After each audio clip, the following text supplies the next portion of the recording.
현숙은 눈물을 흘리면서 짐을 챙기고 있었습니다. 떨리는 손으로 옷가지들을 여행 가방에 넣으면서도 그녀의 마음은 아직도 이 상황을 받아들이지 못하고 있었습니다. 가끔씩 흐느낌이 터져 나왔지만 아이들 앞에서 너무 무너지지 않으려고 입술을 깨물었습니다. 엄마, 지금 뭐 하는 거예요? 짐을 왜 싸야 되는데요? 지훈이가 현숙의 팔을 붙잡으며 울먹였습니다. 11살의 지훈은 무언가 심각한 일이 벌어지고 있다는 것을 직감했습니다. 지훈아, 엄마랑 같이 다른 곳에서 살아야 할 것 같아. 현숙은 최대한 담담하게 말하려 했지만 목소리가 떨리고 있었습니다. 왜요? 아빠랑 같이 살면 되잖아요. 제발 우리 이사 가지 마요. 지훈이가 더 세게 현숙의 팔을 잡아당겼습니다. 7살의 미정이도 오빠의 모습을 보고 울기 시작했습니다. 상황을 완전히 이해하지는 못했지만 무언가 슬픈 일이 일어나고 있다는 것을 느끼고 있었습니다. 엄마, 어디로 가야 되는데요? 아빠랑 같이 살아야지 어디 가요? 미정이가 현숙의 다리를 붙잡으며 애원했습니다. 현숙은 더 이상 참을 수 없어 아이들을 꼭 안아주었습니다. 눈물이 볼을 타고 흘러내렸습니다. 그녀의 가슴은 찢어질 듯 아팠습니다. 아이들에게 상처를 주는 것이 너무나 고통스러웠습니다. 미정아, 지훈아, 아빠 엄마가 너희를 사랑하는 거 알지? 하지만 지금은 이렇게 해야 해. 지훈아, 네 책이랑 옷 여기에 담자. 현숙의 목소리가 흐느낌으로 끊어졌습니다. 지훈이는 방 한쪽에서 팔짱을 끼고 이 모든 상황을 지켜보고 있는 아버지를 향해 돌아섰습니다. 아빠, 왜 가만히 있어요? 엄마한테 짐 싸지 말라고 해봐요. 제발요. 지훈이가 절박하게 외쳤습니다.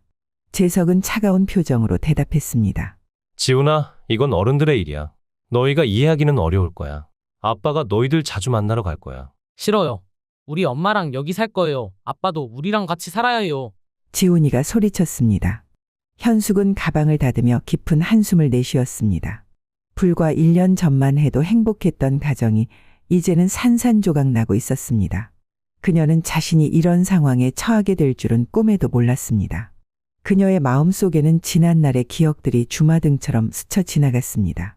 젊은 시절 친구의 소개로 재석을 처음 만났을 때를 떠올렸습니다. 첫 만남에서 현숙은 재석의 첫인상이 썩 마음에 들지 않았습니다. 좋은 직장에 다니고 훤칠한 외모를 가진 재석이었지만 그의 눈웃음과 능숙한 말솜씨가 오히려 불편하게 느껴졌습니다. 첫 만남 후 재석은 현숙에게 전화를 걸어 계속 만나고 싶다고 했습니다. 재석 씨, 죄송하지만 재석 씨는 좋은 분 같지만 저랑은 맞지 않을 것 같아요. 현숙은 공손하게 거절의 뜻을 전했습니다. 재석이 다급하게 말을 이었습니다. 현숙 씨, 제가 지난번에 조금 과하게 굴었나요?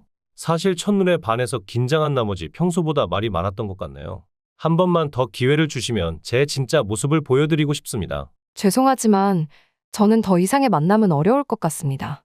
좋은 분 만나시길 바랍니다. 현숙의 단호한 거절에도 재석은 포기하지 않았습니다. 그의 진심 어린 구애는 그 후로도 계속되었습니다. 딱 3번만 더 만나주시면 저에 대한 생각이 달라질 거예요. 제가 진심으로 현숙 씨를 행복하게 해드리고 싶습니다. 좋은 직장에 다니고 인물도 훤칠했던 재석은 특유의 눈웃음과 따뜻한 말솜씨로 조금씩 현숙의 마음을 열었습니다. 데이트를 하면서 알게 된 재석의 성실함과 진중한 모습, 특히 술과 담배를 하지 않는 모습은 현숙의 마음을 움직이기에 충분했습니다. 결혼 후 재석은 현숙에게 한결같이 다정했고 지훈과 미정이를 얻으며 가정은 더욱 화목해졌습니다. 여보, 나 자동차 부품 공장을 차리고 싶어. 당신이 보기에 잘할 수 있을 것 같아? 재석의 제안에 현숙은 기꺼이 동의했고 그의 사업 수완과 노력으로 공장은 빠르게 성장했습니다. 당신이라면 잘할 수 있을 거예요. 저는 당신을 믿어요. 현숙의 믿음대로 재석은 젊은 나이에 성공가도를 달렸고 가정은 나날이 행복해져만 갔습니다. 하지만 지금 그 행복했던 순간들은 모두 지나가버린 꿈처럼 느껴졌습니다. 현숙의 눈가에서는 또다시 눈물이 흘러내렸습니다. 어느 날부터인가 재석의 생활이 달라지기 시작했습니다. 밤늦게까지 이어지는 회식과 잦은 지방 출장으로 집에 들어오는 시간이 점점 늦어졌고 가끔은 외박을 하는 날도 생겼습니다. 여보, 요즘 회사 일이 많이 바쁜가 봐요. 늦은 밤 현숙이 조심스럽게 물었습니다. 재석은 피곤한 기색이 역력한 얼굴로 퉁명스럽게 대답했습니다. 사업하는 사람이 바쁜 게 당연하지. 당신도 알잖아. 접대도 해야 하고 출장도 가야 하고. 현숙은 남편의 사업을 위한 일이니까 이해하려 노력했습니다. 하지만 어느 주말 가족과 함께 저녁을 먹으러 가기 위해 재석의 차에 탔을 때 보조석 아래에서 반짝이는 귀걸이 한 짝을 발견했습니다. 여보, 이건 뭐예요? 현숙의 목소리가 떨렸습니다. 재석은 순간 당황한 기색이 역력했지만 이내 태연한 척 대답했습니다. 아, 그거. 회사 직원이 내 차 탔다가 떨어뜨린 거겠지. 신경 쓰지 마. 아이들이 뒷자리에서 듣고 있어 현숙은 더 이상 말을 잇지 못했습니다. 하지만 가슴 한편에 의심의 그림자가 짙게 드리워졌습니다. 한 달 후 현숙의 동생으로부터 전화가 걸려왔습니다.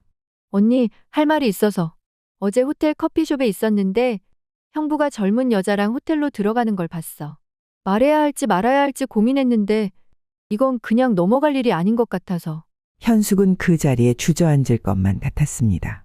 바로 어제 재석은 지방 출장이라며 집에 들어오지 않았기 때문입니다. 그날 밤 아이들이 잠든 것을 확인한 현숙은 안방에서 재석과 마주 앉았습니다. 당신 나한테 할 말 있지 않나요? 귀걸이부터 시작해서 잦은 외박까지. 혹시 다른 여자가 있는 건가요? 무슨 소리야? 절대 그럴 리가 없잖아. 재석이 발끈했습니다. 어제 호텔에서 당신이 여자와 함께 있는 걸 인숙이가 봤대요. 더는 숨길 필요 없어요. 사실대로 말해주세요. 현숙의 목소리는 차갑게 가라앉아 있었습니다. 재석은 한동안 침묵하다가 고개를 떨구었습니다. 미안해. 회사 여직원인데 같이 출장 다니다 보니 어느새 가까워졌어. 안 그래도 어제 정리하려고 잠깐 만난 거야. 제발 용서해줘. 다시는 그러지 않을게. 현숙은 깊은 한숨을 내쉬었습니다. 가슴 한켠이 찢어지는 것 같은 아픔이 밀려왔지만 지훈이와 미정이의 얼굴이 떠올랐습니다. 아직 어린 아이들에게 상처를 주고 싶지 않았습니다. 정리한 거 맞죠?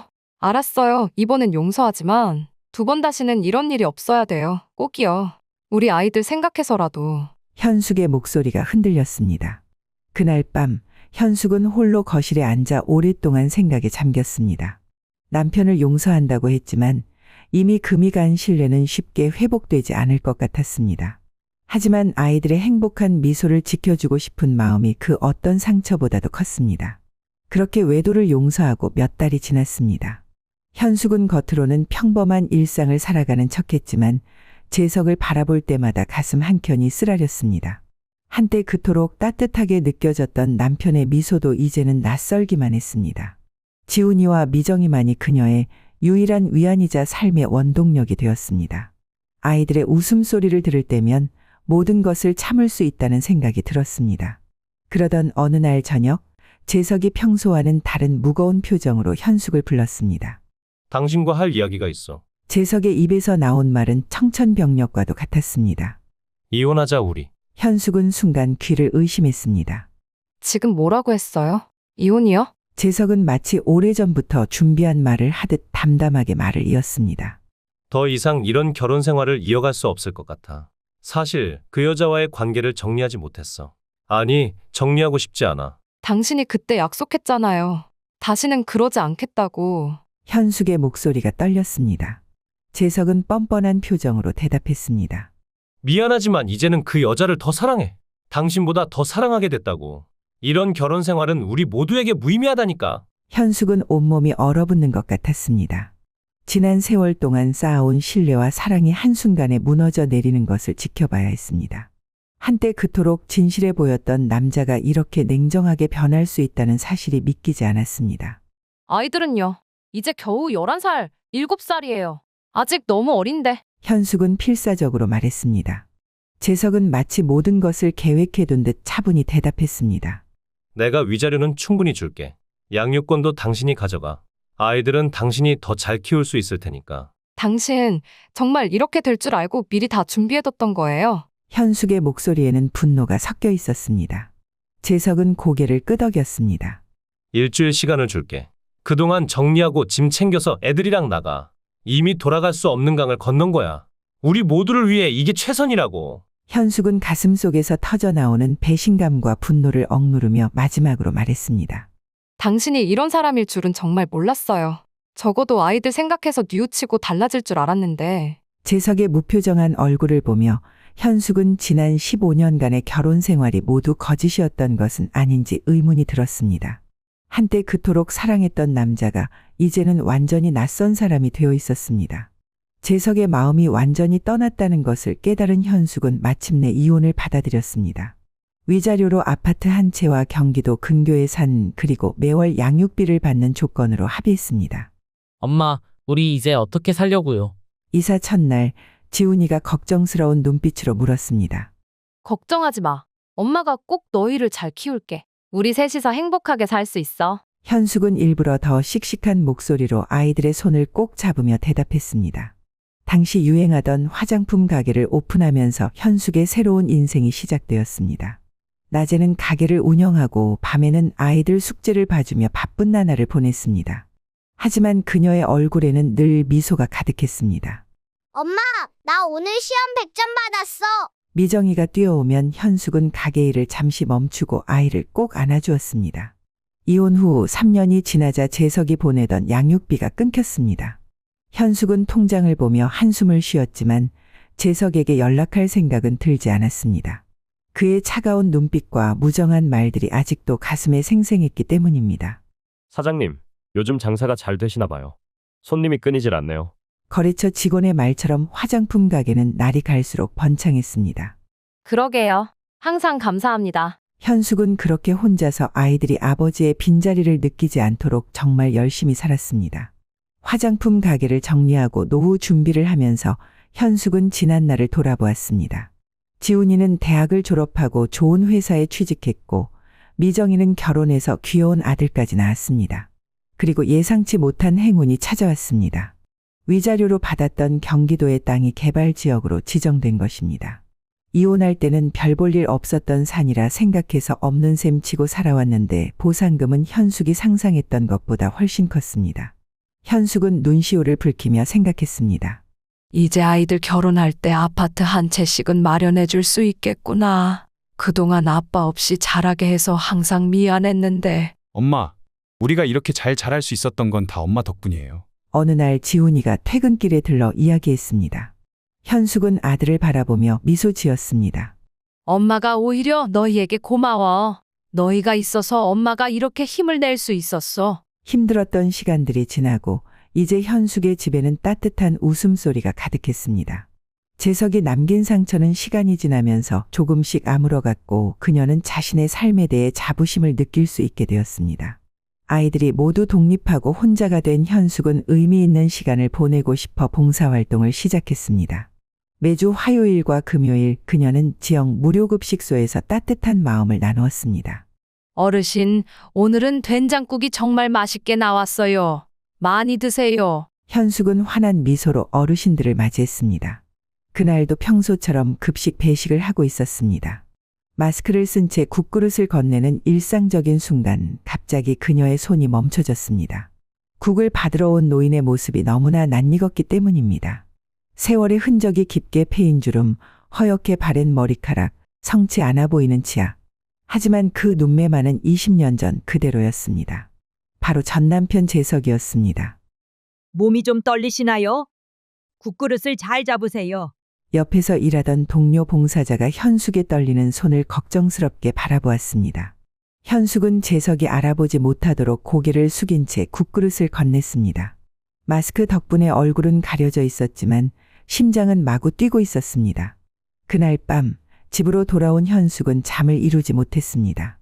20년이라는 긴 세월이 흘렀지만 순간 재석을 알아보는 데는 1초도 걸리지 않았습니다. 한때 그토록 사랑했고 또 그토록 미워했던 사람이 이렇게 초라해진 모습으로 나타날 줄은 상상도 못했습니다. 봉사활동을 그만둬야 하나. 현숙은 밤새 이불 속에서 뒤척였습니다. 하지만 다른 한편으로는 재석이 어떻게 그렇게 되었는지 궁금증이 커져갔습니다. 다음 날 아침 거울 앞에 선 현숙은 자신의 모습을 오래도록 바라보았습니다. 내가 너무 늙어버렸나. 그 사람은 날 알아보지 못한 것 같은데. 일주일이 지나고 다시 화요일이 찾아왔습니다. 현숙은 잠시 망설였지만 결국 봉사활동을 가기로 결심했습니다. 어쩌면 다시는 오지 않을지도 모르는데 하고 생각했지만 한편으로는 재석이 다시 나타나기를 은근히 기대하고 있는 자신을 발견했습니다. 급식소로 향하는 발걸음이 평소보다 무거웠습니다. 20년 전 이혼하던 날의 기억이 새록새록 떠올랐습니다. 그때의 분노와 상처는 시간이 지나며 많이 옅어졌지만 어제 본 재석의 초라한 모습은 오히려 더 큰 충격으로 다가왔습니다. 사람 인생이 어떻게 될지 모르는 거구나. 현숙은 급식소 앞에 서서 깊은 한숨을 내쉬었습니다. 급식소 구석에서 홀로 밥을 먹고 있는 재석의 모습이 눈에 들어왔습니다. 한때는 당당했던 그의 어깨가 지금은 한없이 축 처져 있었고 숟가락을 드는 손마저 힘이 없어 보였습니다. 현숙은 마스크를 벗고 조용히 그의 앞에 앉았습니다. 지훈이 아빠. 현숙의 목소리에 재석은 놀란 듯 고개를 들었습니다. 현숙, 어떻게? 재석의 목소리가 떨렸습니다. 그의 눈빛에는 당혹감과 부끄러움이 엉켜 있었습니다. 현숙은 차분한 목소리로 말했습니다. 여기서 봉사활동을 하고 있어요. 지난주에 봤어요. 잠깐 이야기 좀 할 수 있을까요? 재석은 고개를 끄덕이며 숟가락을 내려놓았습니다. 이런 모습으로 만나게 될 줄은 몰랐어. 부끄럽네. 어떻게 지냈어요? 현숙의 물음에 재석은 깊은 한숨을 내쉬었습니다. 이혼하고 5년 정도는 그럭저럭 잘 지냈어. 하지만 동업자한테 배신을 당했지. 회사를 통째로 뺏겼고 그러자마자 그 여자도 떠나더군. 돈 없는 남자는 필요 없다면서. 재석의 목소리에는 자조와 후회가 가득했습니다. 아파트까지 넘기고 원룸에서 일용직 노동을 하면서 살았어. 지금은 이렇게 무료급식소까지 오게 됐네. 잠시 침묵이 흐른 뒤 재석이 조심스럽게 물었습니다. 지훈이와 미정이는 잘 지내겠지? 현숙은 가슴 한켠이 아려왔습니다. 20년 동안 한 번도 찾아오지 않았으면서 이제 와서 묻는 거예요? 재석은 고개를 깊이 숙였습니다. 미안해. 처음에는 후회가 너무 커서. 그 다음엔 이런 초라한 모습으로 아이들을 만날 자신이 없었어. 현숙은 담담하게 대답했습니다. 당신이 위자료로 준 산이 얼마 전에 개발돼서 큰 돈을 받았어요. 덕분에 아이들 각각 아파트도 사줬고 지훈이는 회사 다니고 미정이는 결혼해서 아이도 낳고 잘 살아요. 우리 모두 행복하게 잘 지내고 있어요. 그렇구나. 다행이네. 재석의 목소리가 떨렸습니다. 주름진 눈가에 눈물이 고이는 것 같았습니다. 그렇게 짧은 대화를 마치고 현숙은 자리를 떴습니다. 집으로 돌아오는 길 그녀의 마음은 복잡했습니다. 20년 동안 가슴 한켠에 담아두었던 원망과 미움을 모두 쏟아내면 속이 시원할 줄 알았는데 오히려 더 무거운 감정이 짓눌렀습니다. 그날 밤 현숙은 창가에 기대어 오랫동안 생각에 잠겼습니다. 한때 그토록 미워했던 사람의 초라해진 모습에 불쌍함을 느끼는 자신이 낯설었습니다. 아니면 이렇게 허망하게 흘러간 20년의 세월이 야속한 걸까요? 창밖으로 보이는 달빛처럼 희미한 감정이 그녀의 마음을 어지럽혔습니다. 침대에 누워서도 재석의 쇠약해진 모습이 자꾸 떠올랐습니다. 그토록 당당하고 자신만만하던 사람이 이렇게 초라해질 수 있다는 사실이 인생의 무상함을 더욱 실감나게 했습니다. 며칠 후 현숙은 지훈과 미정을 집으로 오라고 했습니다. 오랜만에 세 식구가 모여 저녁을 먹으며 현숙은 조심스럽게 이야기를 꺼냈습니다. 너희들한테 할 이야기가 있구나. 며칠 전에 너희 아버지를 만났어. 현숙의 말에 지훈의 젓가락질이 멈췄고 미정은 놀란 눈으로 쳐다보았습니다. 어디서요? 미정이가 먼저 물었습니다. 내가 봉사활동하는 무료급식소에서 만났어. 많이 힘들어 보이시더구나. 건강도 좋지 않아 보이고. 현숙의 말에 미정의 눈에 걱정스러운 기색이 역력했습니다. 엄마, 우리가 아빠를 도와드려야 하는 거 아닌가요? 지금 무료 급식소에 다니실 정도면 정말 어려우신 거잖아요. 미정이 안타까운 목소리로 말했습니다.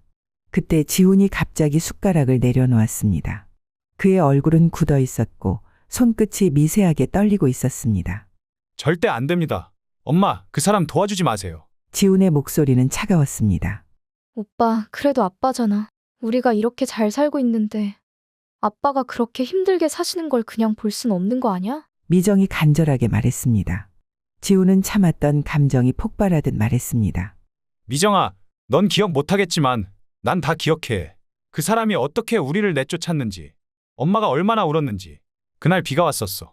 우리가 짐을 싸는데 그 사람 때문에 우린 하룻밤 사이에 길거리로 나와야 했어.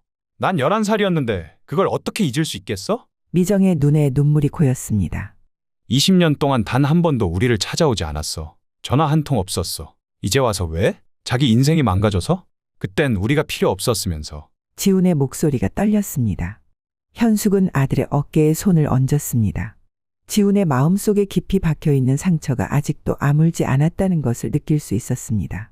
난 그 사람이 잘 됐든 망했든 관심 없어요. 그냥 우리 가족 셋이서 잘 살아온 것처럼 앞으로도 그렇게 살았으면 좋겠어요. 지훈은 자리에서 일어났습니다. 미정은 눈물을 닦으며 말했습니다. 저는 아빠 얼굴도 기억이 안 나요. 그저 다른 친구들처럼 아빠가 있었으면 좋겠다고 생각하면서 자랐어요. 이제라도 아빠를 도와드리고 싶어요. 현숙은 두 자녀의 상반된 반응을 보며 깊은 고민에 빠졌습니다. 지훈의 깊은 상처와 미정의 그리움, 어느 쪽도 쉽게 무시할 수 없었습니다. 하지만 결국 현숙은 재석을 돕지 않기로 결정했습니다. 과거의 상처를 다시 건드리는 것보다 지금의 평화로운 일상을 지키는 것이 더 중요하다고 판단했기 때문입니다. 재석을 만난 후 현숙은 더 이상 무료급식소에 나가지 않았습니다. 봉사활동을 그만두는 것이 안타까웠지만 재석과 마주치는 것은 더욱 힘들 것 같았습니다. 한 달이 지난 어느 날 모르는 번호로 전화가 왔습니다.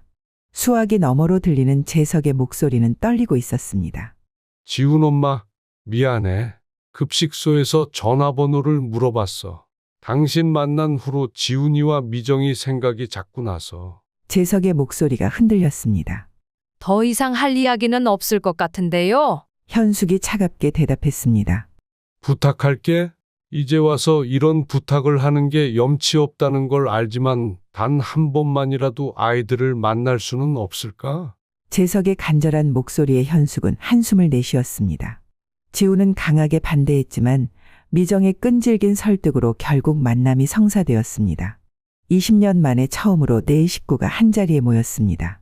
구겨진 셔츠와 바래진 재킷을 입고 나온 재석의 모습은 젊은 시절의 당당하고 자신감 넘치던 모습은 사라지고 없었습니다. 깊게 패인 주름과 움츠러든 어깨, 빠진 앞니 사이로 새어나오는 쉰 목소리만이 남아 있었습니다. 식당의 조명 아래서 재석은 더욱 초라해 보였습니다. 어린 시절 자신의 기억 속에 있던 아버지는 말끔한 양복을 입고 당당한 발걸음으로 출근하는 모습이었습니다. 하지만 지금 눈앞의 남자는 마치 다른 사람 같았습니다. 지훈의 눈빛에는 분노와 함께 어딘가 모를 당혹감이 스쳐 지나갔습니다. 미정은 손수건으로 입가를 닦는 척하며 눈물을 훔쳤습니다. 그녀에게 아버지의 모습은 늘 상상 속에만 존재했었습니다. 친구들의 이야기와 어머니의 옛날 사진 속에서 그려왔던 아버지의 모습과 지금 눈앞에 앉아있는 초라한 노인의 모습은 너무나 달랐습니다. 메뉴판을 보는 재석의 떨리는 손과 종업원의 질문에 움츠러드는 모습을 보며 미정의 가슴은 저며오는 듯했습니다. 두 남매의 놀란 시선을 의식한 재석은 고개를 숙였고 그의 마른 어깨는 더욱 작아 보였습니다. 지훈아, 미정아, 아빤 할 말이 없구나. 그저 미안하다는 말밖에. 재석의 말이 채 끝나기도 전에 지훈은 자리에서 벌떡 일어났습니다. 전 먼저 가보겠습니다. 식사 맛있게 하세요. 지훈의 차가운 목소리가 식당을 울렸습니다. 그날 저녁 미정에게서 전화가 왔습니다. 엄마, 제가 아빠를 모시고 살게 해주세요. 그동안 김서방이랑 상의했어요. 안 돼, 미정아. 그건 절대 안 될 일이야. 현숙은 단호하게 거절했습니다. 그럼 어떡해요? 이대로 아빠를 그냥 두고 볼 순 없잖아요. 미정의 목소리에 눈물이 묻어 있었습니다. 결국 현숙은 재석이 지낼 곳을 구해 주었습니다. 매달 용돈도 주고 가끔 반찬도 해다 주었습니다. 치과 치료도 받게 해 주었습니다. 하지만 이런 도움을 줄 때마다 현숙의 마음은 복잡했습니다. 한때 그토록 미워했던 사람을 돕는 것이 옳은 일인지 자신의 연민이 잘못된 것인지 확신할 수 없었습니다. 어느 날 반찬을 가져다 주러 갔을 때였습니다. 재석이 갑자기 고개를 깊이 숙이며 말했습니다.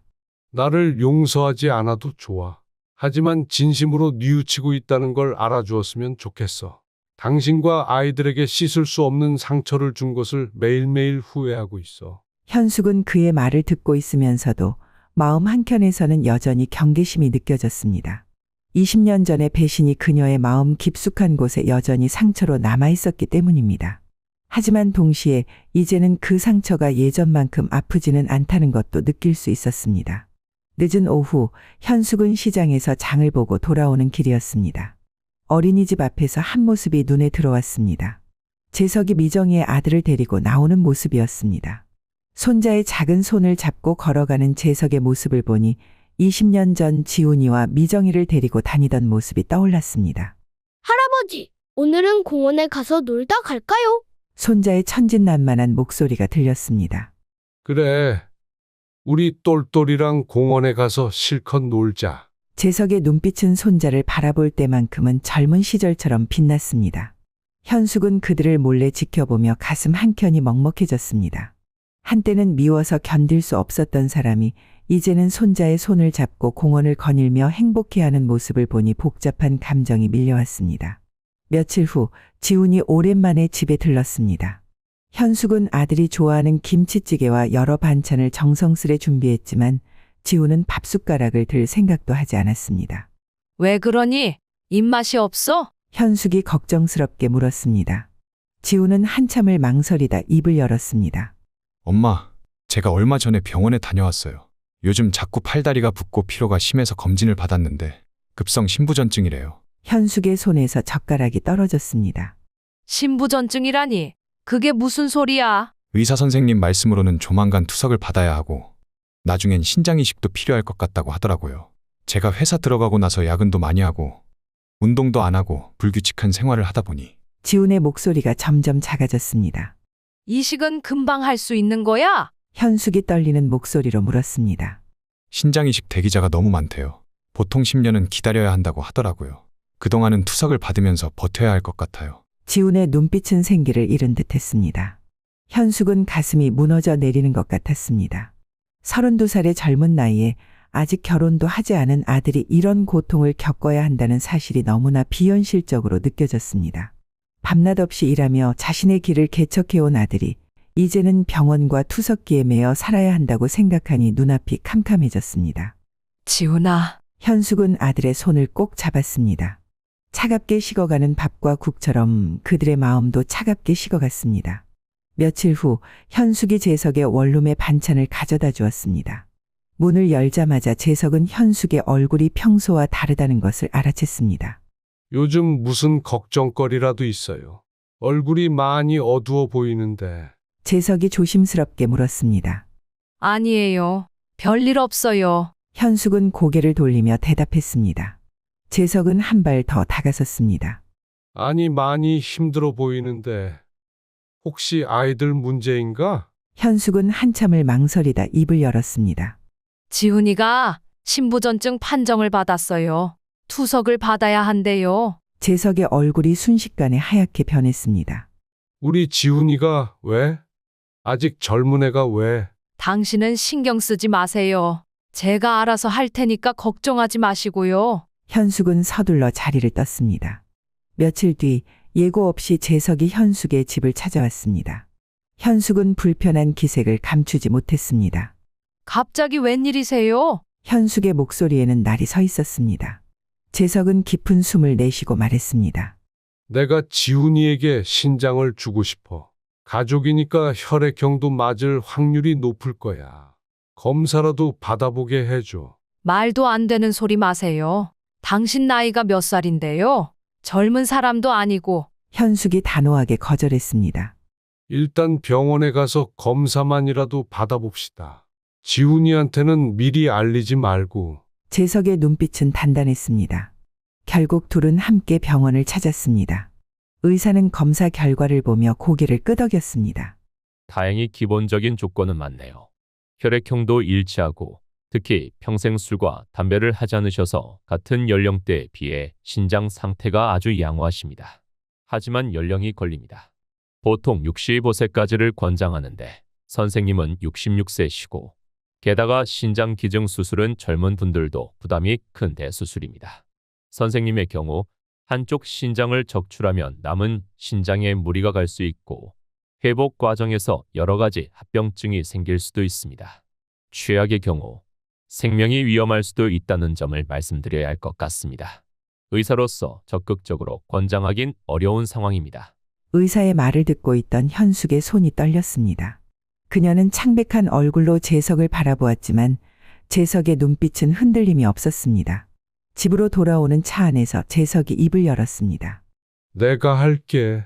내 아들을 살리는 길이라면 내 목숨이라도 바칠 수 있어. 현숙은 말없이 창밖을 바라보았습니다. 가로등 불빛이 그녀의 눈가에 맺힌 눈물을 비추었습니다.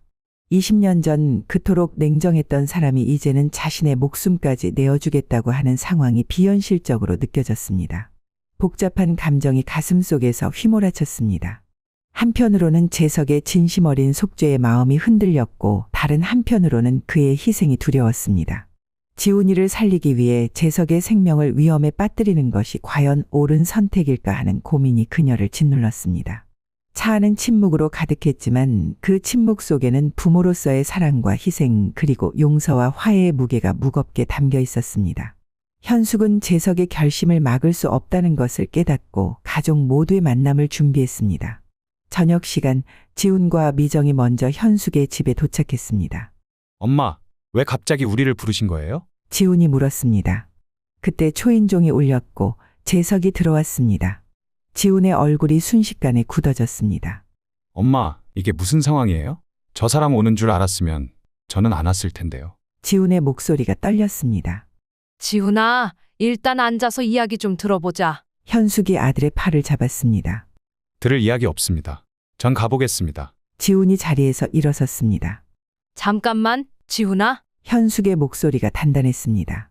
내 아버지가 너에게 신장을 주시겠다고 하셨어. 순간 방안이 얼어붙었습니다. 지훈의 눈이 커졌습니다. 뭐라고요? 지금 무슨 말씀을 하시는 거예요? 지훈이 믿을 수 없다는 표정으로 물었습니다. 오빠, 미정이 작은 목소리로 불렀습니다. 절대 안 됩니다. 지훈이 단호하게 말했습니다. 내가 저 사람을 얼마나 증오하면서 살았는지 아세요?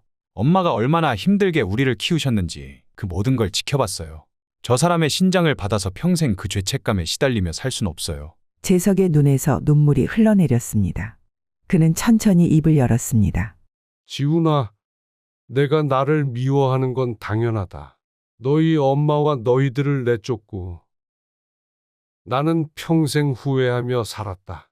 내가 나를 용서해 주길 바라지도 않는다. 하지만 이건 달라. 병원에서 허락만 해준다면 내 신장 2개를 다 너에게 주고 싶을 만큼 간절하다. 난 이제 살아갈 날이 얼마 남지 않았지만 너는 이제 시작이야. 앞으로 살아갈 날이 지금까지 산 날보다 훨씬 더 많아. 제발 이 아버지의 마지막 마음만은 받아주었으면 한다. 지훈의 눈에서도 눈물이 흘러내렸습니다. 그의 어깨가 떨리기 시작했습니다. 오빠, 아빠의 마음을 받아들이는 게 좋을 것 같아. 미정이 오빠의 손을 잡았습니다. 지훈아, 내 아버지의 잘못은 이미 지난 일이야. 하지만 지금 이 순간 아버지의 진심만큼은 받아들여주면 좋겠구나. 현숙도 아들을 설득했습니다. 지훈은 한참 동안 말이 없었습니다. 그의 눈앞에는 어린 시절의 기억들이 스쳐 지나갔습니다. 분노와 미움 그리고 아버지에 대한 그리움이 뒤엉켰습니다. 마침내 그가 입을 열었습니다. 네, 알겠습니다. 그렇게 할게요. 지훈의 목소리는 떨렸지만 단단했습니다. 재석은 그 자리에 주저앉아 울음을 터뜨렸습니다. 미정은 아버지를 부축했고 현숙은 눈물을 훔쳤습니다. 그렇게 오랜 시간 닫혀있던 가족의 마음이 조금씩 열리기 시작했습니다.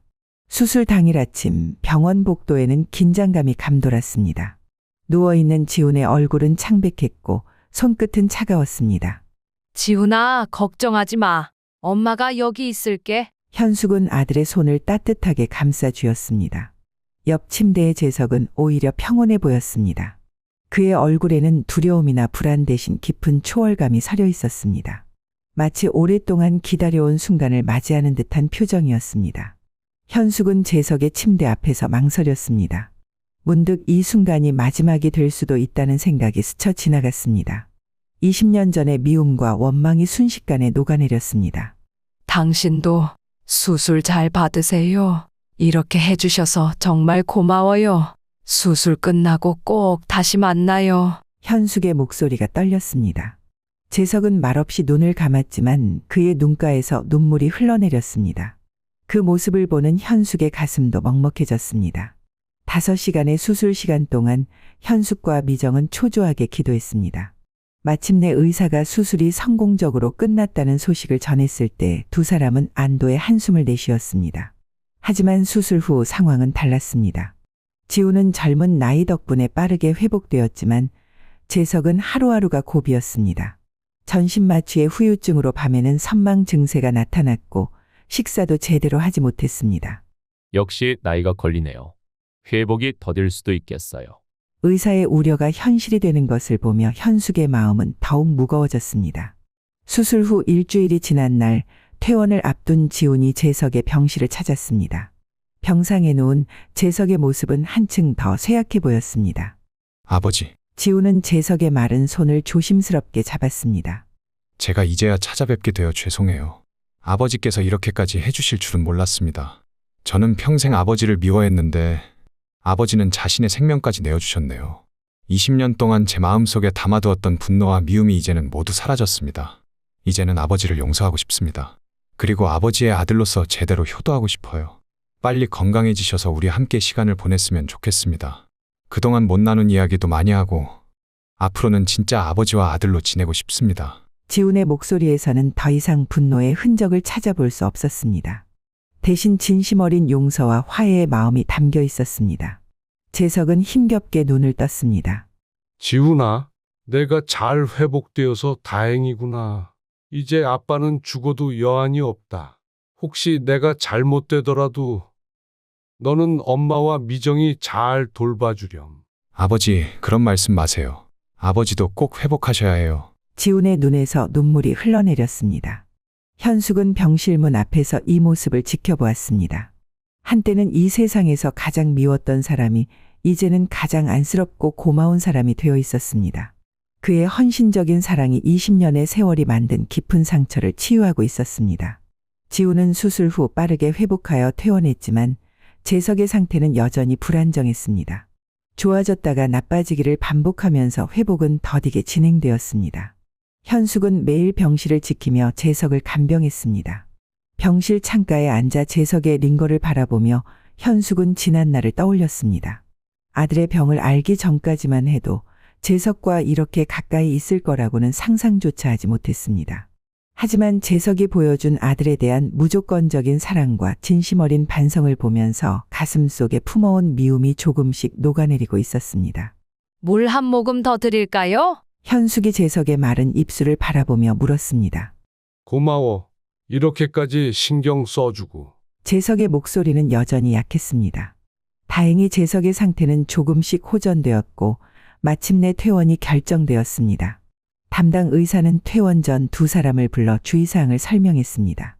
이제부터가 중요합니다. 신장이 하나밖에 없으시니 식단 관리가 매우 중요해요. 생활 습관도 완전히 바꾸셔야 합니다. 부인께서 옆에서 잘 도와주셔야 할 것 같네요. 알겠습니다. 두 사람은 부인이라는 단어의 어색한 기운을 감추지 못하며 동시에 대답했습니다. 퇴원 전날 밤, 현숙은 용기를 내어 재석에게 말을 걸었습니다.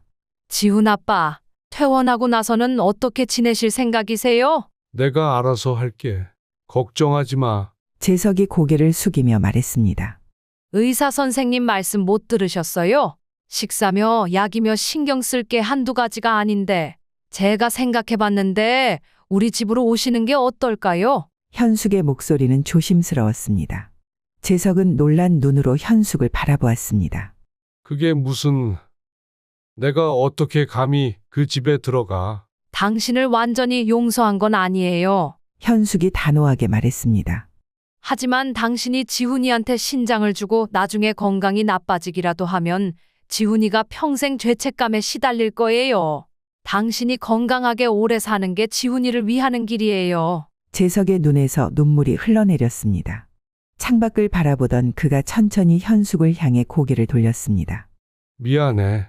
그리고 고마워. 여보, 내가 죽는 날까지 잘못을 뉘우치며 살게. 병실 창가에 비치는 달빛 아래 현숙은 깊은 생각에 잠겼습니다.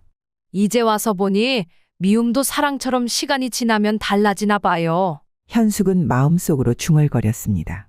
앞으로 재석과 같은 공간에서 살아간다는 것에 대한 두려움이 없진 않았습니다.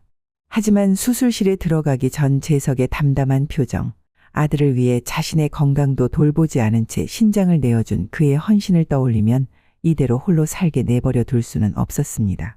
그것이 연민인지 용서인지 혹은 다른 어떤 감정인지는 아직 명확하지 않았지만 현숙은 이제 재석을 있는 그대로 받아들일 준비가 되어 있었습니다. 차가운 새벽 공기를 가르며 김영숙은 오늘도 첫 차를 서둘러 탔습니다. 손끝이 트고 갈라져도 무릎이 시큰거려도 그녀는 멈출 수 없었습니다. 아들 성민이를 위해서라면 어떤 고난도 이겨낼 수 있었기 때문입니다. 영숙 씨, 벌써 나온 거예요? 어제는 늦게까지 간병하지 않았어요? 함께 일하는 동료 김 씨가 걱정스러운 눈빛으로 물었습니다. 괜찮습니다. 어제는 일찍 끝났어요. 성민이가 시험 준비한다고 도서관에서 늦게 온다고 해서 저녁에 다른 일감을 하나 더 했답니다. 영숙은 피곤한 기색을 감추며 환하게 웃었습니다. 낮에는 부유한 집의 파출부로 밤에는 병원에서 간병인으로 일하는 고된 나날이었습니다. 손목은 설거지와 빨래로 항상 욱신거렸고 무릎은 바닥 청소로 매일 밤 쑤셨습니다. 하지만 그녀의 마음은 언제나 따뜻했습니다. 제가 약사가 되면 어머니 꼭 호강시켜 드릴 거예요. 성민이가 공부하다 지쳐 이런 말을 할 때마다 영숙의 눈시울은 붉어졌습니다. 우리 아들 공부만 열심히 하면 돼. 엄마는 일하는 게 힘들지 않아. 우리 성민이가 건강하게 잘 자라는 게 엄마한테는 제일 큰 기쁨이야. 매일 새벽 4시에 일어나 밤 10시가 넘어서야 집에 돌아오는 생활이 반복되었습니다. 눈이 제대로 떠지지 않는 새벽에도 그녀는 매일 아들의 도시락을 정성껏 준비했습니다. 간병일을 마치고 돌아와 피곤해 지친 몸으로도 성민이의 공부할 책상을 깨끗이 닦아두는 것을 잊지 않았습니다. 영숙 씨, 이렇게 무리하다가 몸 상하면 어쩌려고 그래요? 좀 쉬엄쉬엄 해요. 주변 사람들의 걱정 어린 말에도 영숙은 흔들리지 않았습니다. 제가 조금 힘들어도 우리 성민이가 좋은 대학 가서 좋은 직장 가질 수 있다면 그걸로 충분해요. 어미 된 도리로 당연한 거지요. 그렇게 흘린 땀과 눈물이 헛되지 않았습니다. 성민이는 마침내 약대에 합격했고 영숙의 얼굴에는 그동안의 고단함을 씻어내는 행복한 미소가 피어났습니다. 어머니, 제가 해냈어요. 이제 어머니의 꿈이 이루어졌죠. 성민이가 합격 소식을 전하며 울먹였습니다. 우리 성민이 장하다. 엄마는 내가 이루고 싶은 걸 이룰 수 있게 도와준 것뿐이야. 창밖으로 스며드는 따스한 햇살처럼 영숙의 마음에도 온기가 가득 찼습니다. 아들을 위한 그녀의 헌신이 마침내 결실을 맺은 순간이었습니다. 성민이는 약대를 우수한 성적으로 졸업하고 곧바로 대학병원 약국에 취직했습니다. 안정된 직장과 수입으로 어머니께 효도하겠다던 그의 꿈이 조금씩 현실이 되어갔습니다. 어머니, 이제 제가 벌 수 있으니까 일 그만하시고 쉬세요. 제가 어머니 모시면서 살게요. 퇴근길에 들른 성민이가 진지한 얼굴로 말했습니다. 영숙은 고개를 저었습니다. 괜찮아. 엄마는 일하는 게 좋아. 몸을 움직이는 게 건강에도 좋고 일하면서 만나는 사람들도 있고 너한테 부담 주고 싶지 않구나. 평생을 아들 교육비를 제외하고는 한 푼도 쓰지 않고 모은 돈으로 영숙은 아들과 함께 살 집을 마련했습니다. 작지만 깨끗한 아파트였고 그녀의 자존심이자 희망이었습니다. 어느 저녁 평소보다 일찍 퇴근한 성민이가 저녁상을 차려달라고 했습니다. 오랜만에 둘이서 마주 앉아 식사를 하는 동안 성민이의 표정이 어딘가 긴장된 것처럼 보였습니다. 어머니, 사실 제가 오늘 드릴 말씀이 있어서요. 젓가락질을 멈추고 망설이듯 입을 여는 성민이를 보며 영숙의 가슴이 쿵쾅거렸습니다. 어머니, 저 사실 만나는 사람이 있어요. 취업한 지 얼마 안 됐지만 그 사람하고 결혼하고 싶어요.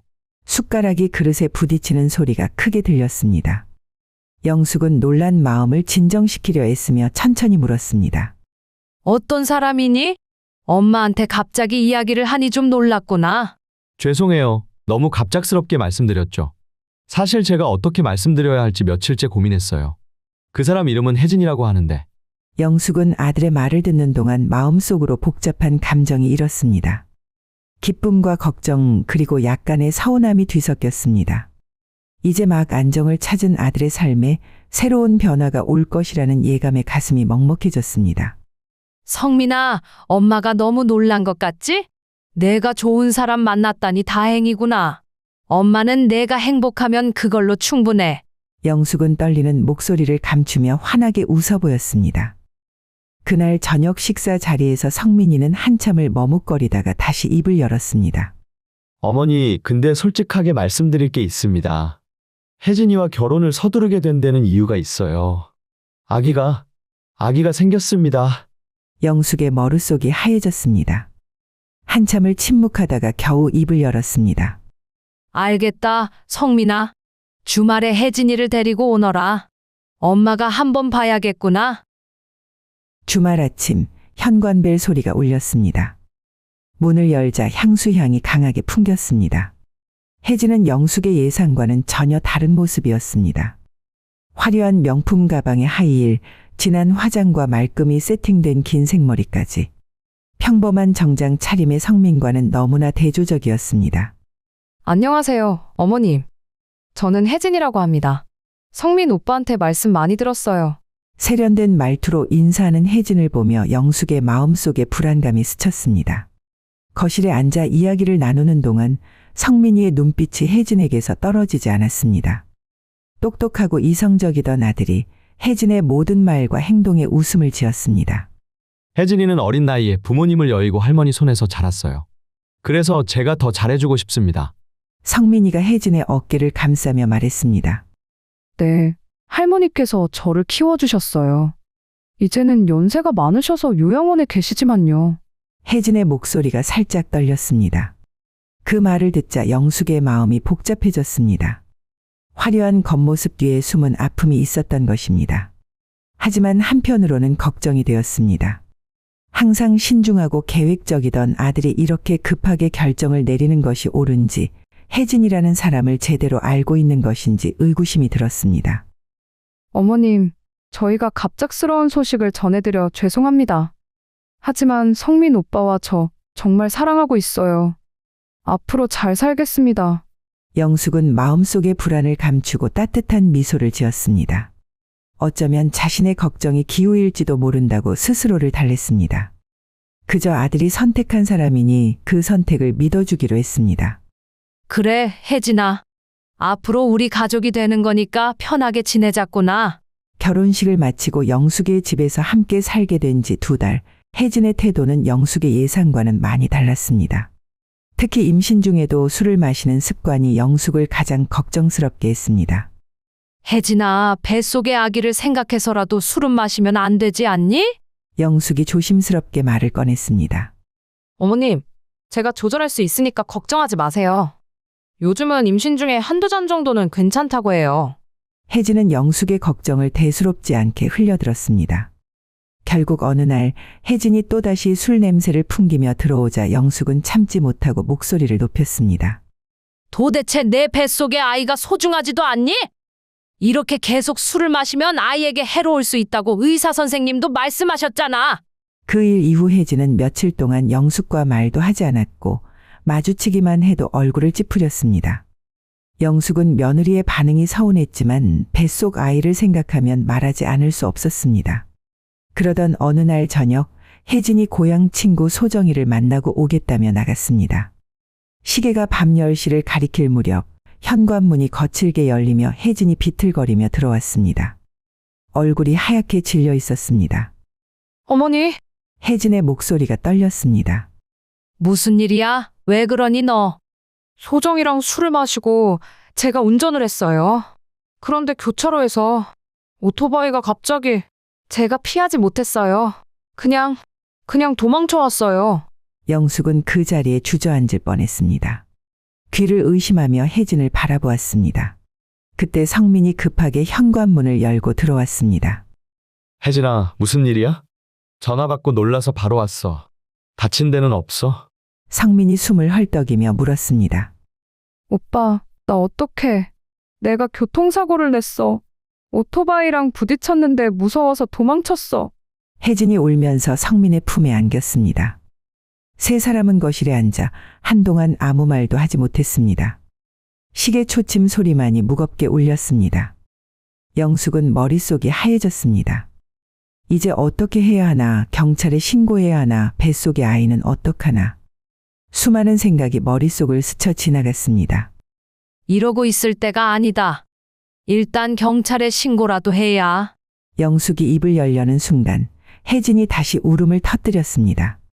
성민은 창백한 얼굴로 벽시계만 바라보았습니다. 한순간의 실수가 모든 것을 뒤바꿔 놓을 수 있다는 공포가 방 안을 가득 채웠습니다. 한참을 침묵하던 혜진이 갑자기 영숙의 손을 붙잡았습니다. 그녀의 손이 떨리고 있었습니다. 어머님, 제가 부탁 하나 드려도 될까요? 제가 이번이 3번째예요. 음주운전으로 2번이나 적발됐었어요. 이번에 또 걸리면 실형을 피할 수 없어요. 어머님께서 운전하셨다고 해주시면 안 될까요? 영숙은 귀를 의심했습니다. 심장이 빠르게 뛰기 시작했고 입안이 바짝 말랐습니다. 며느리의 말이 현실감 없이 들려왔습니다. 혜진아, 그게 무슨 말이니? 어떻게 그런 부탁을? 영숙의 목소리가 떨렸습니다. 어머니. 이번엔 성민이가 무릎을 꿇었습니다. 어머니, 저도 알아요. 이런 부탁을 드리는 게 얼마나 죄송한 일인지. 하지만 지금 혜진이 뱃속에 아이가 있잖아요. 혜진이가 감옥에 가면 우리 아이는 어떻게 해요? 제발 어머니, 한 번만 도와주세요.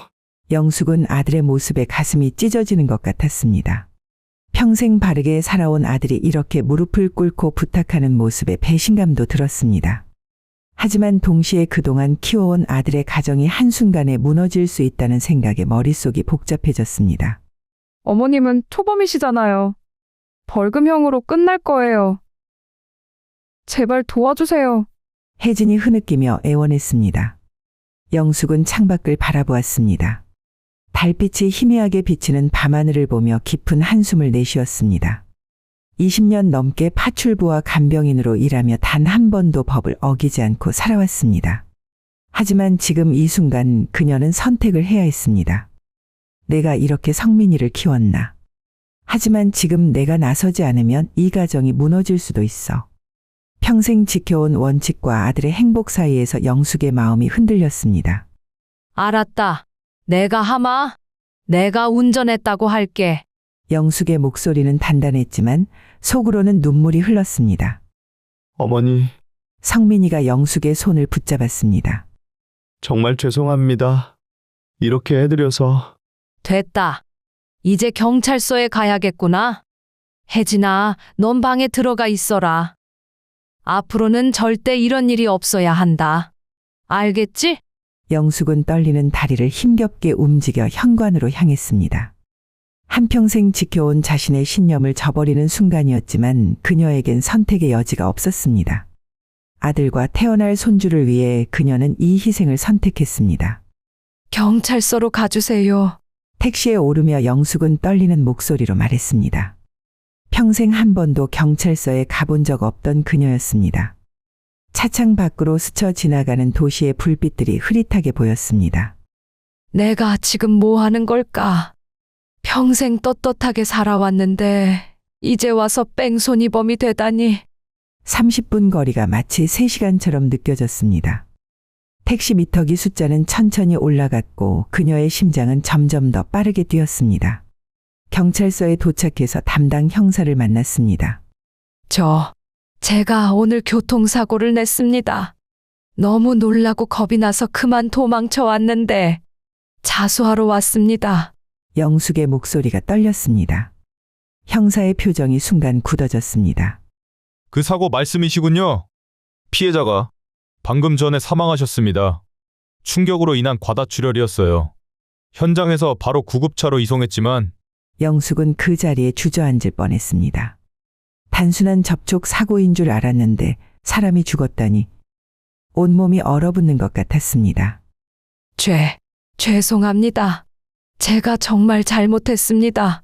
형사의 말에 영숙의 다리에 힘이 빠졌습니다. 의자에 앉아있던 형사가 급히 일어나 그녀를 부축했습니다. 왜 사고 직후에 도망가셨죠? 만약 바로 신고하고 구급차를 불렀더라면. 형사의 목소리에는 안타까움이 묻어났습니다. 영숙은 마른 입술을 겨우 열었습니다. 너무 놀라고 겁이 났습니다. 제가 평생 이런 큰 사고를 낸 적이 없어서 정신이 없었습니다. 하지만 집에 돌아가서 정신을 차리고 보니 이대로는 안 되겠다는 생각이 들었습니다. 형사는 영숙을 자세히 바라보더니 고개를 갸웃했습니다. 할머니, 정말 운전하신 게 맞으신가요? 제가 보기에는 뭔가 좀 이상한데요. 혹시 누군가를 대신해서 자수하시는 거 아니에요? 솔직하게 말씀해 주세요. 영숙의 심장이 멈추는 것 같았습니다. 형사의 날카로운 눈빛에 잠시 흔들렸지만 곧 뱃속의 아이와 아들 부부의 얼굴이 떠올랐습니다. 아닙니다. 제가 확실히 운전했습니다. 제가 잘못해서 이런 큰 사고가 났습니다. 말을 하면서도 영숙의 가슴은 찢어질 듯이 아팠습니다. 자신의 거짓말로 인해 누군가의 소중한 생명을 구하지 못했다는 죄책감이 밀려왔습니다. 하지만 이미 돌이킬 수 없는 상황이었습니다. 눈을 질끈 감으며 영숙은 단호하게 말했습니다. 그래서 직접 자수하러 오신 건가요? 정말 확실하신가요? 거짓말을 하시면 나중에 더 큰 죄가 될 수 있습니다. 형사가 다시 한번 물었습니다. 네, 제가 했습니다. 모든 책임을 지고 싶습니다. 영숙은 고개를 숙인 채 떨리는 손으로 무릎을 꽉 쥐었습니다. 생전 처음 하는 거짓말이었지만 가족을 위해서라면 이 정도 죄는 감당할 수 있다고 스스로를 위로했습니다. 사건이 뉴스에 보도되면서 사망한 피해자의 사연이 알려졌습니다. 35의 젊은 가장이었던 그는 생후 6개월 된 아기와 아내를 둔 채 세상을 떠났습니다. 생계를 위해 야간 배달을 하던 중이었다는 사실이 알려지자 여론은 들끓었습니다. 피고인은 음주운전으로 인해 한 가정의 가장을 앗아갔을 뿐 아니라 사고 후 도주하여 피해자의 생명을 구할 수 있는 골든타임을 놓쳤습니다. 검사의 구형이 법정에 울려 퍼졌습니다. 영숙은 피고인석에 앉아 고개를 숙인 채 떨고 있었습니다. 방청석에서는 피해자의 아내가 흐느끼는 소리가 들렸습니다. 피고인에게 징역 8년을 선고합니다. 재판장의 선고가 마치 망치처럼 영숙의 머리를 강타했습니다. 8년이라는 시간이 얼마나 긴 시간인지 실감이 나지 않았습니다. 그저 하늘이 무너지는 것 같았습니다. 어머니, 성민이가 법정 밖에서 영숙을 기다리고 있었습니다. 눈가가 붉어진 채였습니다. 어머님, 저 때문에 정말 죄송합니다. 혜진도 눈물을 흘리며 영숙의 손을 잡았습니다. 괜찮다. 너희는 이제 아이를 잘 키워야 한다. 면회는 오지 마라. 나 없는 동안 둘이 잘 살고. 영숙은 떨리는 목소리를 진정시키려 애썼습니다. 교도관이 다가왔습니다. 이제 가야 할 시간이었습니다. 영숙은 마지막으로 아들 부부를 바라보았습니다. 뱃속의 아이는 자신이 없는 동안 태어나 자라겠죠. 8년 후면 초등학생이 되어 있을 것입니다. 어머니, 저희가 꼭 기다리고 있겠습니다. 그동안 정말 죄송합니다. 성민이의 마지막 인사가 복도에 울렸습니다. 영숙은 고개를 끄덕이는 것으로 대답을 대신했습니다. 더 이상 말을 하면 눈물이 쏟아질 것 같았기 때문입니다. 교도관을 따라 걸으며 그녀는 자신의 선택이 옳았는지 다시 한번 생각했습니다. 하지만 이미 돌이킬 수 없는 길이었습니다. 이제 그녀에게 남은 것은 긴 수감 생활뿐이었습니다. 교도소 생활이 시작되고 처음 몇 달간은 아들 부부가 정기적으로 면회를 왔습니다. 하지만 시간이 흐르면서 면회 횟수는 점점 줄어들었고 왔다가도 시간을 채우지 못하고 서둘러 돌아가는 일이 잦아졌습니다. 어머니, 저희가 자주 못 와서 죄송해요. 요즘 혜진이가 입덧이 심해서. 성민이의 말투는 예전처럼 미안해하는 기색이 없었습니다. 마치 의무적으로 하는 말 같았습니다. 수감 생활로 인해 영숙의 건강은 나빠져 갔습니다. 딱딱한 침대에서 자다 보니 허리도 아프고 면회가 뜸해질수록 마음의 병도 깊어졌습니다. 교도소 의무실에 가는 횟수가 늘어났지만 이런 사실을 아들에게 알리고 싶지 않았습니다. 6개월 만에 찾아온 면회에서 아들 부부의 표정은 전과 달랐습니다. 어머니, 드릴 말씀이 있습니다. 성민이가 무거운 목소리로 입을 열었습니다. 동네에서 우리 가족을 살인자 가족이라고 수군거려요. 아이가 곧 태어나는데 그런 동네에서는 못 살겠어요. 그래서 집을 팔아야 할 것 같습니다. 영숙은 가슴이 철렁 내려앉았습니다. 평생을 모아서 마련한 집이었습니다. 어머님, 위임장만 써주시면 저희가 다 알아서 할게요. 새로운 동네에서 다시 시작하고 싶어요. 혜진의 말투에는 예전에 애원하는 기색은 찾아볼 수 없었습니다. 지금 당장 결정하셔야 해요. 다음 주에 중개사님이 오시기로 했거든요. 재촉하는 며느리의 말에 영숙은 아들을 바라보았지만 성민은 고개를 돌렸습니다. 이렇게 변해버렸구나. 영숙의 마음이 무너져 내렸습니다. 하지만 달리 선택할 수 있는 것이 없었습니다. 알았다. 위임장을 쓰마. 떨리는 손으로 위임장에 서명하는 동안 영숙의 눈에서는 눈물이 흘렀습니다. 그 후로 아들 부부의 면회는 완전히 끊겼습니다. 가끔 오는 편지에는 이사했다는 소식과 손주가 태어났다는 내용뿐이었습니다. 점차 그마저도 뜸해졌고 교도소 공중전화로 거는 전화는 항상 받지 않았습니다. 김영숙 씨 또 전화하시나요? 이제 그만 포기하세요. 교도관이 안타까운 눈으로 바라보았습니다. 네. 마지막으로 한 번만 더 해보려고요. 혹시 전화번호가 바뀌었을까 해서. 하지만 수화기 너머로 들리는 것은 언제나 전화를 받을 수 없습니다라는 기계적인 목소리뿐이었습니다. 8년이라는 시간이 흘렀습니다. 그중 6년은 아들 부부와 연락이 완전히 끊긴 채였습니다. 출소를 일주일 앞두고 동료 재소자들이 영숙의 손을 잡았습니다. 영숙 씨, 드디어 나가시네요. 밖에서도 건강하게 지내셔야 해요. 아들네 집으로 가신다면서요? 좋으시겠어요. 손주도 만나시고. 영숙은 쓴웃음을 지으며 고개를 끄덕였습니다. 거짓말이었지만 차마 진실을 말할 수 없었습니다. 출소하는 날 교도소 정문 앞에는 아무도 없었습니다. 다른 출소자들은 가족들과 포옹하며 기쁨의 눈물을 흘렸지만 영숙은 홀로 서 있었습니다. 혹시 마중 나오시는 분 계신가요? 교도관이 조심스레 물었습니다. 네. 아마도 길이 막혀서 조금 늦나 봅니다. 영숙은 아들이 올 거란 기대를 하지 않았지만 그래도 혹시나 하는 마음에 1시간을 더 기다렸습니다. 결국 마지막으로 받았던 편지에 적힌 주소를 찾아갔습니다. 초인종을 누르자 혜진이 문을 열었습니다. 어머님, 오늘 출소하시는 줄 몰랐어요. 혜진의 목소리는 차가웠습니다. 반가움은커녕 당황스러움만 가득했습니다. 갑자기 이렇게 오시면 어떡해요? 미리 연락이라도 주시지. 혜진은 현관문을 완전히 열어주지 않은 채 말했습니다. 그때 안에서 어린아이가 뛰어나왔다가 영숙을 보고 깜짝 놀라 방으로 도망가듯 들어갔습니다. 8년 동안 그리던 손주였습니다. 저기, 우리 손주는 내가 할머니라고 가르치지 않았니? 영숙의 목소리가 떨렸습니다. 어머님, 죄송하지만 아이한테는 할머니가 교통사고로 사람을 다치게 해서 감옥에 계시다고 말했어요. 아이가 아직 어려서. 성민이 급하게 현관으로 나왔습니다. 어머니, 갑자기 오셔서 저희도 준비가 안 되어 있어서요. 거실에 앉아있는 동안 내내 어색한 침묵이 흘렀습니다. 8년이라는 시간은 그들 사이에 보이지 않는 벽을 쌓아놓았습니다. 차라도 한 잔 드시겠어요? 혜진이 마지못해 물었습니다. 그녀의 말투에는 이제 그만 가라는 의미가 담겨 있었습니다. 영숙은 가방을 꼭 쥐었습니다. 8년 동안 손주를 만날 생각에 꿈에도 그리며 버텨왔는데 이렇게 차갑게 대할 줄은 몰랐습니다. 마치 낯선 사람처럼, 아니 불편한 손님처럼 대하는 아들 부부를 보며 가슴이 찢어지는 것 같았습니다. 어머님, 오늘은 이 방에서 주무세요. 짐은 내일 정리하시고요. 혜진의 말투는 마치 낯선 사람을 대하는 것 같았습니다. 영숙은 낯선 방의 차가운 이불 속에 몸을 웅크렸습니다. 8년간 교도소의 딱딱한 침대에서 자면서도 이렇게 마음이 춥지는 않았습니다. 방문 너머로 거실에서 들려오는 혜진과 손주의 대화가 또렷이 들렸습니다. 엄마, 할머니가 무서워요. 사람 다치게 했다면서요?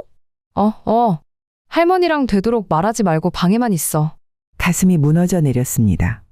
베개에 얼굴을 파묻고 눈물을 흘렸습니다. 천장을 바라보며 지난 시간을 떠올렸습니다. 뺑소니 누명을 쓰고 감옥에 갔던 것, 그 모든 것이 이 가족을 지키기 위해서였는데 이제는 오히려 불편한 손님 취급을 받고 있었습니다. 며칠이 지나고 아들 부부가 영숙을 거실로 불렀습니다. 혜진이 차갑게 말했습니다. 어머님, 일주일 드릴 테니까 그 안에 나가주세요. 저희가 월세도 내드리고 생활비도 매달 보내드릴게요. 이렇게 하는 게 다 같이 편할 것 같아요.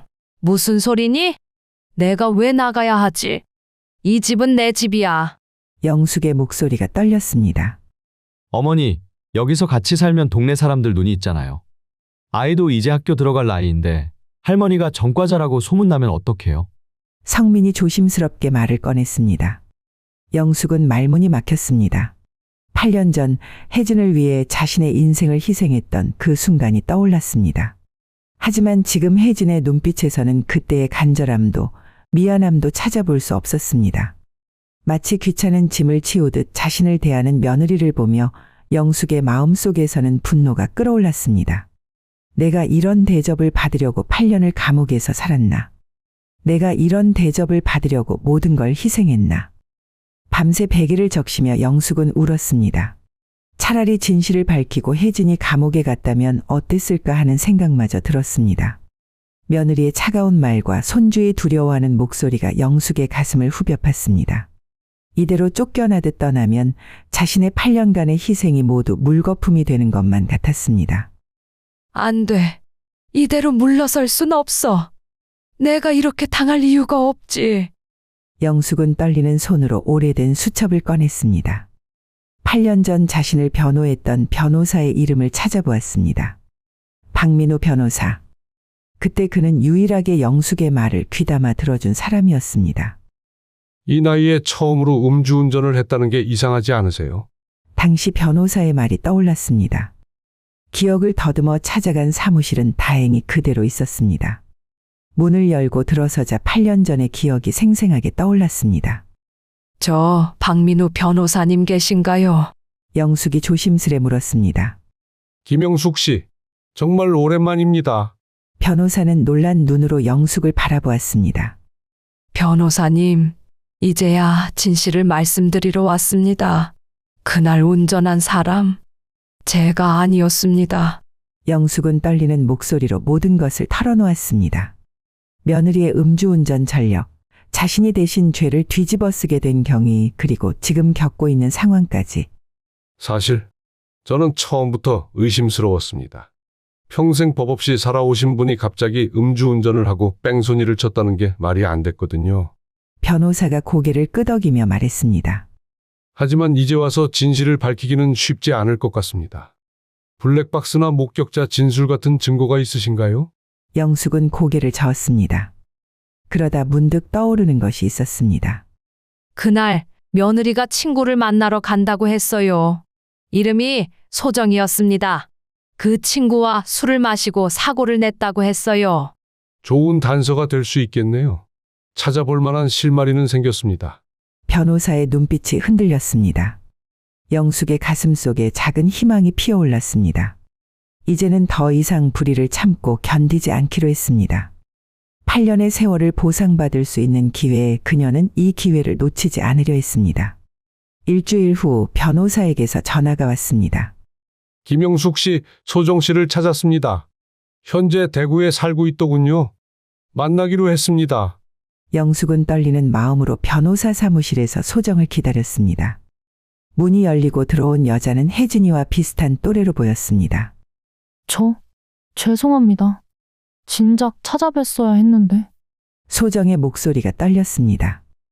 그날 일을 기억하시나요? 영숙이 조심스레 물었습니다. 네, 그날 혜진이와 술을 마셨어요. 제가 만류했는데도 혜진이가 자기가 운전하겠다고 고집을 부렸어요. 제가 그때 만류라도 더 강하게 했어야 했는데. 소정의 눈에 눈물이 고였습니다. 사고 소식을 들었을 때 제가 바로 진실을 말했어야 했어요. 하지만 혜진이가 어머님이 대신 책임져 주실 거라고 저보고 입 다물라고 했어요. 전 그때 너무 겁이 나서 아무 말도 못했어요. 소정은 고개를 푹 숙이고 흐느꼈습니다. 어머님께서 8년 형을 선고받으셨다는 소식을 듣고 저는 매일 밤 죄책감에 시달렸어요. 혜진이와도 연락을 끊었습니다. 그 아이가 어떻게 그럴 수 있는지. 전 더 이상 그 죄책감을 안고 살 수 없어요. 변호사가 조용히 말했습니다. 이제라도 진실을 밝히는 게 중요합니다. 소정 씨의 증언이 결정적인 증거가 될 수 있어요. 네, 저는 이제 모든 걸 증언하겠습니다. 법정에 서더라도 진실을 말하겠습니다. 8년 동안 어머님이 겪으신 고통을 생각하면 소정의 눈물이 멈추지 않았습니다. 영숙은 소정의 손을 잡았습니다. 8년 만에 처음으로 진실을 마주한 순간이었습니다. 이제 그녀에게는 잃어버린 시간을 되찾을 증거가 생겼습니다. 고마워요, 소정 씨. 이제라도 진실을 말해주셔서. 영숙의 목소리에는 더 이상 원망이 없었습니다. 대신 새로운 희망이 깃들어 있었습니다. 변호사가 신중하게 말을 꺼냈습니다. 소정 씨, 지금 하신 말씀을 녹음해도 될까요? 법적 증거로 사용할 수 있을 것 같습니다. 네, 당연히 괜찮습니다. 이제는 모든 진실을 밝히고 싶어요. 8년이나 늦었지만. 소정이 단호하게 대답했습니다. 변호사는 만족스러운 표정으로 고개를 끄덕였습니다. 이 증언은 매우 중요한 증거가 될 겁니다. 김영숙 씨, 이제 우리가 법적으로 대응할 수 있습니다. 부당하게 빼앗긴 재산도 되찾을 수 있을 거예요. 희망이라는 단어가 영숙의 가슴을 따뜻하게 데웠습니다. 8년 동안 한 번도 느끼지 못했던 감정이었습니다. 이제 진실이 밝혀질 수 있다는 기대감에 눈시울이 붉어졌습니다. 정말 감사합니다, 소정 씨. 덕분에 제가 다시 일어설 수 있을 것 같아요. 영숙이 소정의 손을 꼭 잡았습니다. 일주일이 지난 어느 오후 학교에서 돌아온 손주를 데리고 아들 부부가 영숙의 방으로 찾아왔습니다. 혜진의 표정은 여전히 차가웠습니다. 어머님, 시간이 다 됐는데 아직도 짐 정리를 안 하셨네요. 오늘 중으로 나가주세요. 혜진이 냉정하게 말했습니다. 영숙은 천천히 일어났습니다. 이제 더 이상 물러설 곳이 없다는 듯 단단한 목소리로 말했습니다. 내가 나갈 이유가 없다. 이 집은 내 집이야. 오히려 너희가 나가야겠구나. 어머니, 무슨 말씀을 하시는 거예요? 이미 위임장도 쓰셨잖아요. 성민이 당황한 듯 말했습니다. 증거라도 있으신가요? 어머님 말씀만으로는 아무것도 할 수 없어요. 혜진이 비웃듯 말했습니다. 영숙은 스마트폰을 꺼냈습니다. 손가락이 떨리지 않았습니다. 이제는 더 이상 망설일 것도 두려워할 것도 없었습니다. 혜진아, 소정이 기억나니? 내가 사고를 낸 날 같이 술 마신 친구. 혜진의 얼굴이 순간 굳었습니다. 이제 와서 무슨... 혜진의 말이 채 끝나기도 전에 녹음된 소정의 목소리가 울려 퍼졌습니다. 사고 당시의 상황, 혜진이 음주운전을 했다는 진술이 또렷하게 들렸습니다. 이게 무슨... 혜진이 말을 더듬었습니다. 나는 이제 경찰서에 가서 모든 진실을 밝힐 거야. 내가 거짓 자백으로 처벌받을 수도 있지만 그건 상관없어. 너희들의 배신이 더 큰 죄야. 영숙의 목소리에는 더 이상 망설임이 없었습니다. 어머니, 제발 그러지 마세요. 성민이 허둥지둥 말렸습니다. 성민아, 난 내가 이렇게 변할 줄 몰랐다. 내 아들이 이렇게까지 나를 배신할 줄은. 8년 동안 면회 한 번 제대로 오지 않더니 이제는 날 내쫓으려고? 영숙은 창밖을 바라보았습니다. 햇살이 마치 그동안의 어둠을 걷어내듯 밝게 빛났습니다. 이제 더 이상 너희를 봐주지 않을 거다. 모든 진실이 밝혀지면 혜진이는 구속될 거고 너도 공범으로 처벌받을 수 있어. 그래도 괜찮니? 방 안에는 무거운 침묵이 내려앉았습니다. 손주는 상황을 이해하지 못한 채 불안한 눈빛으로 부모를 바라보았습니다. 영숙의 단호한 결심 앞에서 아들과 며느리는 더 이상 아무 말도 할 수 없었습니다. 아들 부부는 영숙의 요구대로 아파트를 다시 그녀의 명의로 돌려놓았습니다. 이제 진실을 밝힐 시간이었습니다. 영숙은 거실에서 텔레비전을 보고 있는 손주를 불렀습니다. 우리 준수, 이리 와서 할머니랑 잠깐 이야기 좀 하자. 영숙의 목소리는 따뜻했습니다. 처음에는 망설이던 준수가 조심스레 다가왔습니다. 영숙은 손주의 작은 손을 꼭 잡았습니다. 8년 동안 꿈에서도 그리던 순간이었습니다. 준수야, 할머니가 중요한 이야기를 해줄게. 할머니는 나쁜 사람이 아니야. 우리 가족을 지키려고 거짓말을 한 거였어. 준수가 호기심 어린 눈으로 물었습니다. 거짓말이요? 엄마가 할머니가 교통사고로 사람을 다치게 해서 감옥에 갔다고 했는데. 아니란다. 그건 사실이 아니야. 할머니는 우리 준수 엄마를 지키려고 대신 감옥에 간 거였어. 준수 엄마가 실수를 했는데 할머니가 대신 책임진 거지. 준수의 눈이 동그래졌습니다. 그럼 할머니는 나쁜 사람이 아니에요? 엄마가 사고를 냈다고요? 그렇단다. 할머니는 너희 가족이 행복하게 살길 바라는 마음에 그렇게 했단다. 준수는 잠시 생각에 잠기더니 갑자기 영숙의 목을 꼭 껴안았습니다. 할머니, 죄송해요. 저는 할머니가 무서웠어요. 엄마가 할머니가 나쁜 사람이라고 해서. 영숙의 눈에서 눈물이 흘렀습니다. 8년 만에 처음으로 손주와 진정한 대화를 나누는 순간이었습니다. 준수의 작은 체온이 그녀의 차가웠던 마음을 녹여주는 것 같았습니다. 우리 준수가 이제 할머니랑 친하게 지내줄 거지. 영숙이 손주의 머리를 쓰다듬었습니다. 네. 이제부터 매일 할머니랑 놀고 싶어요. 학교 다녀와서 할머니한테 먼저 인사드릴게요. 준수의 해맑은 미소가 영숙의 가슴을 따뜻하게 데웠습니다. 이제야 진정한 가족이 된 것 같았습니다. 거짓과 배신으로 얼룩졌던 과거가 씻겨 내려가고 새로운 시작을 알리는 것 같았습니다. 영숙은 손주를 꼭 안으며 이 순간이 영원히 지속되기를 바랐습니다. 진실이 밝혀지고 아파트도 되찾았지만 영숙의 마음은 더 이상 예전 같지 않았습니다. 아들 부부의 배신과 차가운 대우를 잊을 수 없었습니다. 성민아, 혜진아, 할 얘기가 있구나. 영숙이 두 사람을 거실로 불렀습니다. 이 아파트를 팔기로 했다. 너희도 이사 준비를 하려무나. 영숙의 목소리는 단호했습니다. 성민과 혜진은 서로를 바라보았지만 아무 말도 하지 못했습니다. 소정의 증언이 담긴 녹음 파일이 있는 한 그들은 더 이상 반항할 수 없었습니다. 잘못하다가는 모든 것이 경찰에 밝혀져 감옥에 갈 수도 있다는 두려움이 그들을 짓눌렀습니다. 네, 어머님. 알겠습니다. 저희가 이사 준비를 하겠습니다. 혜진이 고개를 숙인 채 말했습니다. 영숙은 다음 날 변호사 사무실을 찾았습니다. 변호사님, 제가 부탁드릴 게 있습니다. 아파트를 팔아서 생기는 돈 중에서 원룸 하나 살 돈만 빼고 나머지 3억을 피해자 가족에게 전달해 주실 수 있을까요? 그렇게 많은 돈을 주실 생각이신가요? 변호사가 놀라서 물었습니다. 네, 이제 제 나이가 70이에요. 큰 돈이 필요하지 않습니다. 제가 거짓 자백을 한 것에 대한 사죄의 마음이라고 생각해요. 그분들에게 이렇게라도 제 잘못을 용서받고 싶습니다. 변호사는 깊은 감동을 받은 듯 고개를 끄덕였습니다. 알겠습니다. 피해자 가족분들께 잘 전달해 드리도록 하겠습니다. 그들도 분명 김영숙 님의 진심을 알아주실 겁니다. 영숙은 창밖을 바라보았습니다.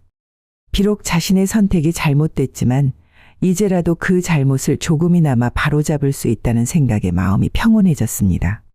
새로 구한 원룸에서의 첫날 밤, 영숙은 창가에 앉아 달빛을 바라보았습니다. 이제는 모든 것이 끝났지만 가슴 한켠이 무거웠습니다. 내가 그때 진실을 말했더라면. 혼잣말이 새어나왔습니다. 8년 전 며느리를 대신해 자수를 선택한 순간이 떠올랐습니다.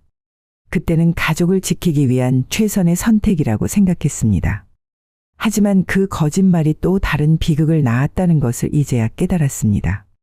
변호사와의 마지막 상담이 생각났습니다. 변호사님, 제가 진작 진실을 말했어야 했는데 그랬다면 피해자 가족이 이렇게 오래 고통받지 않았을 텐데 말입니다. 그때는 그게 최선이라고 생각하셨겠죠. 하지만 거짓은 결국 더 큰 상처를 남기게 되는 법입니다. 영숙은 손주 준수의 사진을 꺼내보았습니다. 이제 한 달에 한 번 정도만 만나기로 했습니다. 아들 부부와는 완전한 단절을 선택했지만 준수만큼은 할머니의 사랑을 받으며 자라길 바랐습니다. 성민아, 내가 어떻게 이렇게 변했을까? 평생을 바쳐 키운 아들이었습니다. 파출부 간병인 일을 하며 뼈가 휘도록 일했던 시간들이 주마등처럼 스쳐 지나갔습니다. 하지만 이제는 돌이킬 수 없었습니다. 거짓으로 시작된 관계는 결국 더 큰 거짓을 낳았고 그 끝에는 서로에 대한 불신과 배신만이 남았습니다. 이제는 정말 끝이구나. 영숙은 탁자 위에 놓인 아들 가족 사진을 뒤집어 놓았습니다. 가슴이 아팠지만 이것이 그들 모두를 위한 최선의 선택이라고 믿었습니다. 창밖에 달빛이 구름에 가려졌다가 다시 밝게 비쳤습니다. 마치 영숙의 인생처럼 어둠 속에서도 희미한 빛은 존재했습니다. 비록 가족은 잃었지만 이제야 진정한 자신의 모습을 되찾은 것 같았습니다. 이제는 나 자신을 위해 살아야겠구나. 영숙의 눈에서 마지막 눈물이 흘러내렸습니다. 그것은 후회의 눈물이자 새로운 시작을 알리는 눈물이었습니다.